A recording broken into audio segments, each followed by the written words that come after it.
Over the years of coaching, I have noticed a pattern with some of my female clients over the age of 40. They'd start intermittent fasting, usually jumping straight into a 16/8 because that's what everyone's recommended. But within weeks, some were experiencing fatigue, sleep disruption, increased cravings, and stubborn weight plateaus. The standard advice just didn't seem to be accounting for the unique hormonal landscape women face after 40. Unlike men, whose hormones remain relatively stable, women can experience dramatic shifts during perimenopause and menopause that completely change how their bodies respond to the stress of fasting. This led me to look into the research comparing different intermittent fasting windows, specifically for women in this life stage. Based on the research I looked through, I reconstructed how I coached women over 40 who wanted to get into intermittent fasting. Instead of the one-size-fits-all 16/8 approach, I now use what I call the progressive intermittent fasting method. Stage 1, the foundation, week 1 to 4. Start with a 12-12 to establish good circadian rhythm optimization and assess your individual stress response. Stage 2, optimization, weeks 5 to 8. If you're doing okay, progress to the 14-10.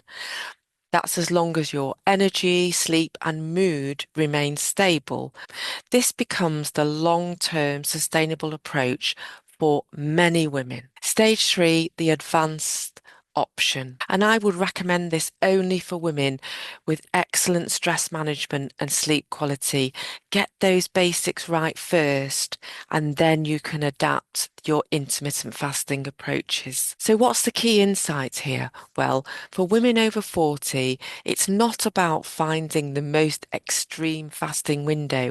It's about finding the one that supports your changing hormones. And when I applied this to my clients, the results were remarkable. On the 12-12 intermittent fasting routine, women reported better sleep quality, stable energy throughout the day, and gradual sustainable weight loss. This window proved excellent for beginners and those with high stress levels. The 14-10 approach.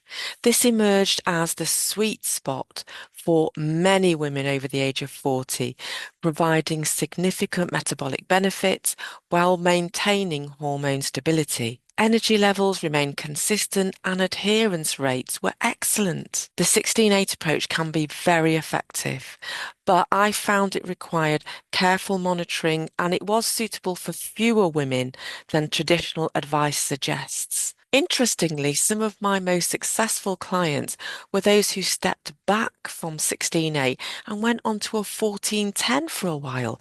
And in this way, they challenged the more is better mentality that dominates the usual intermittent fasting advice. So here's how to determine which window is right for you. Choose 12-12 if you are new to intermittent fasting, you experience high daily stress levels, you've got a disrupted sleep pattern, or you're in active perimenopause with irregular cycles. Choose 14-10 if you find you've mastered 12-12 comfortably, you want metabolic benefits with hormone stability, you're sleeping about 7 hours consistently, and you handle moderate stress well. And only consider 16/8 if you've been thriving on 14-10, you've got excellent stress management, you sleep deeply and consistently, and you have stable postmenopausal hormone levels. And remember, your ideal window may change with life circumstances, with stress levels, and with hormonal shifts. So start with these practical steps. Weeks 1 to 2, track your natural eating patterns without changing anything. Notice when you feel naturally hungry and when you naturally feel like you want to stop eating. Weeks 3 to 4, implement that 12-12 by simply stopping food 2 to 3 hours before bed and waiting 1 to 2 hours after waking before you eat. And make sure you monitor these important signals during the day. Your energy levels throughout the day, your sleep quality and your ease of falling asleep, your mood stability and your stress tolerance, and your natural hunger cues. If all those remain positive after 4 weeks, then by all means experiment with extending to 1410. But here's the key, there's no prize for the longest fast. The best intermittent fasting window is the one you can maintain whilst feeling energized and healthy. I want to hear from you. What intermittent fasting window are you currently using, and how is it working for your energy and your sleep levels? Comment below with the biggest challenge you're finding. I read every comment and often provide personalized guidance. So if you're ready to optimize your intermittent fasting approach for your next life stage, make sure to subscribe and hit that notification bell.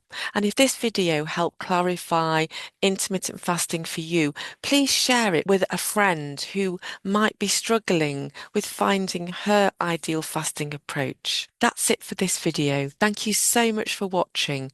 Take care, and I'll see you next time.